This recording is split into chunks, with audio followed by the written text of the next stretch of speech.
Bollywood actor Aamir Khan હાલ ગુજરાતમાં છે ત્યારે વડોદરાના ડભોઈના સુપ્રસિદ્ધ યાત્રાધામ કરનાળી ખાતે તેમણે રાત્રિ રોકાણ કર્યું।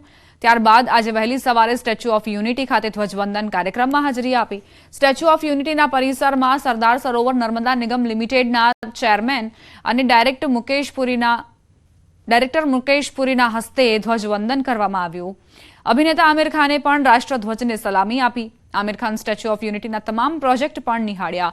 આમિર ખાન તેમની આગામી ફિલ્મ સિતારે જમીન પરના શૂટિંગ માટે ગુજરાતમાં છે। आज के इस दिन पर मुझे मौका मिला कि श्री वल्लभ भाई पटेल, सरदार वल्लभ भाई पटेल जी के चरणों में मैं खड़ा हुआ, उनको नमन कर पाया। तो मेरे लिए ये बहुत ही गर्व की बात है और बेहद खुशी की बात है।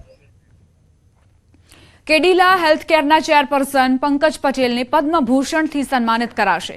પંકજ પટેલને વેપાર અને ઉદ્યોગ ક્ષેત્રે તેમના મહત્વપૂર્ણ યોગદાન માટે પદ્મભૂષણથી નવાજવામાં આવ્યા છે ત્યારે તેમણે આ સન્માન મળવા બદલ ભારત સરકારનો આભાર વ્યક્ત કર્યો। પંકજ પટેલે મેડિકલ ક્ષેત્ર સાથે સંકળાયેલા લોકોને આ સન્માન સમર્પિત કર્યું હતું। આવનારા સમયમાં પણ મેડિકલ ક્ષેત્ર અને મેડિકલ ટેકનોલોજીમાં આગળ વધવા માટેના પ્રયાસ હંમેશા રહેશે।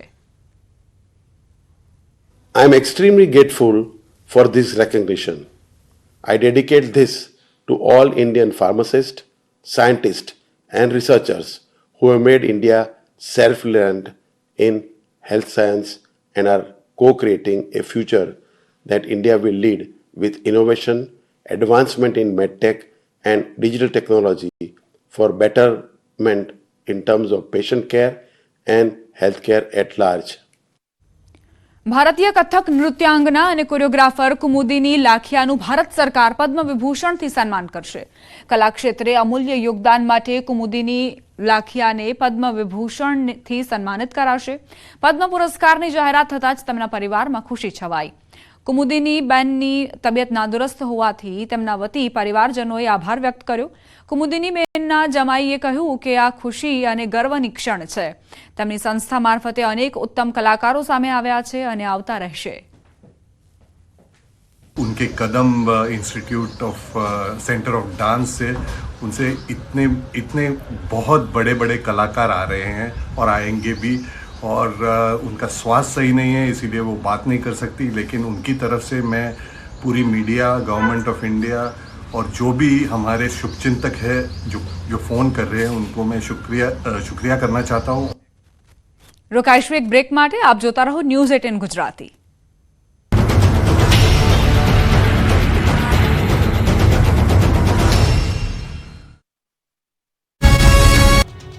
રાજ્યમાં જ્યાં જુઓ ત્યાં તોફાની તત્વોનો આતંક જોવા મળ્યો। ક્યાંક તોડફોડ તો ક્યાંક મારામારી, ક્યાંક બબાલ તો ક્યાંક હુમલો। અસામાજિક તત્વોને જાણે કે પોલીસનો ખૌફ જ ન રહ્યો હોય એવા દ્રશ્યો સર્જાયા।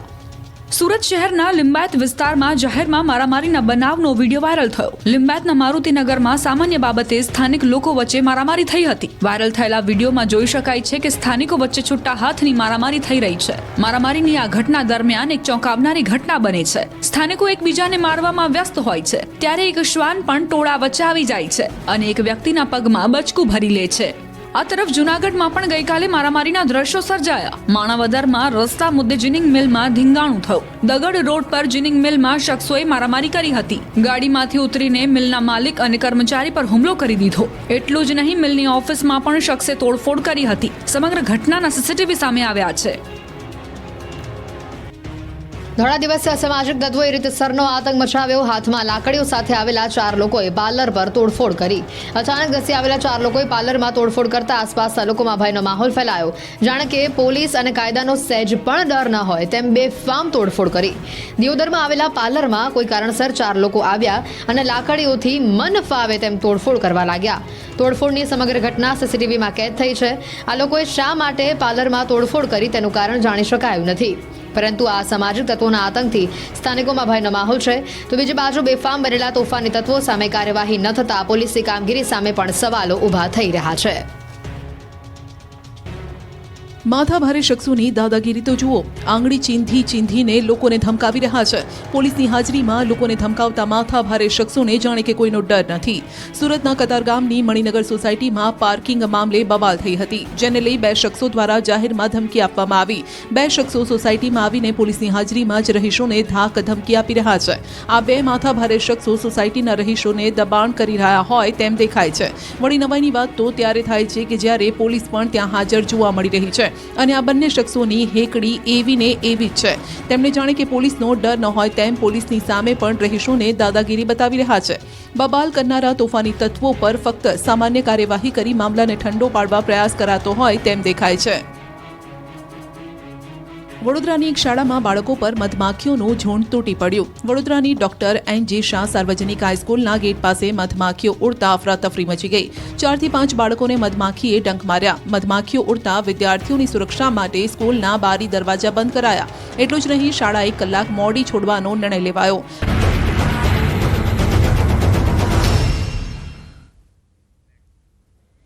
Welcome back. અનામત વિરુદ્ધ ભાજપ નેતાનું નિવેદન. સ્થાનિક સ્વરાજની ચૂંટણી પહેલા ખળભળાટ. ભાજપ નેતા નૌકાબેન પ્રજાપતિનું મોટું નિવેદન આજે અનામત માથાના દુખાવા સમાન બની છે. ભાજપના પ્રદેશ મંત્રી છે નૌકાબેન પ્રજાપતિ. રાજનીતિના કારણે અનામત દૂર ન થયાનો દાવો કર્યો. તુષ્ટિકરણના કારણે અનામત દૂર ન થયાનો દાવો કર્યો. મતબેંક માટે અનામત દૂર ન કરી શક્યાનો દાવો કર્યો. ભાભર નગરપાલિકા આયોજિત કાર્યક્રમમાં સંબોધન. પ્રજાસત્તાક પર્વની ઉજવણીનો કાર્યક્રમ હતો અને તેમાં નૌકાબેને આ નિવેદન આપ્યું છે કે રાતના આધારે ક્યારે ક્યારે પુષ્ટિકરણની નીતિના આધારે અને વોટ બેંકના આધારે સાચવવા માટે એ અનામતને આજે પણ આપણે દૂર કરી શક્યા નથી. અને આપણને ખબર છે કે આજે અનામત એક માથાનો દુખાવો બની રહ્યો છે. સંવાદદાતા કિશોર જોડાઈ ગયા છે વધુ જાણકારી સાથે. કિશોર, નૌકાબેનનું આ જે નિવેદન છે તે વિવાદ જગાવનાર છે. તેઓ કહી રહ્યા છે કે તુષ્ટિકરણના કારણે આ જે અનામત છે તે દૂર નથી કરી શક્યા. ચોક્કસથી આજે ભાભર નગરપાલિકા આયોજિત જે પ્રજાસત્તાક દિનની ઉજવણીનો કાર્યક્રમ હતો તેમાં ભાજપના પ્રદેશ મંત્રી અને ભાભરના સ્થાનિક નૌકાબેન પ્રજાપતિનું એક નિવેદન જે છે તે વાયરલ થયું છે. તેમાં ભાજપના પ્રદેશ મંત્રી નૌકાબેન પ્રજાપતિ કહી રહ્યા છે કે આજે પણ અનામત એ માથાનો દુખાવો બની ગયો છે. આ નિવેદનને લઈને અનેક ચર્ચાઓ પણ અત્યારે જાગી છે અને આ નિવેદન અંગે હજુ સુધી નૌકાબેન પ્રજાપતિએ કોઈ ખુલાસો પણ કર્યો નથી. અત્યારે તો આ નિવેદન એ ચર્ચાનો વિષય બન્યું છે. જી આભાર કિશોર, જાણકારી આપવા માટે. ભાજપના પ્રદેશ મંત્રીનું આ નિવેદન. તેમણે કહ્યું કે તુષ્ટિકરણના કારણે અમે અનામત દૂર નથી કરી શક્યા તેવો દાવો કર્યો અને આ નિવેદન બાદથી જ હવે વિવાદનો મધપૂડો છેડાવવાનો છે તે વાત નક્કી છે. મતબેંકના કારણે અનામત દૂર ન કરી શક્યા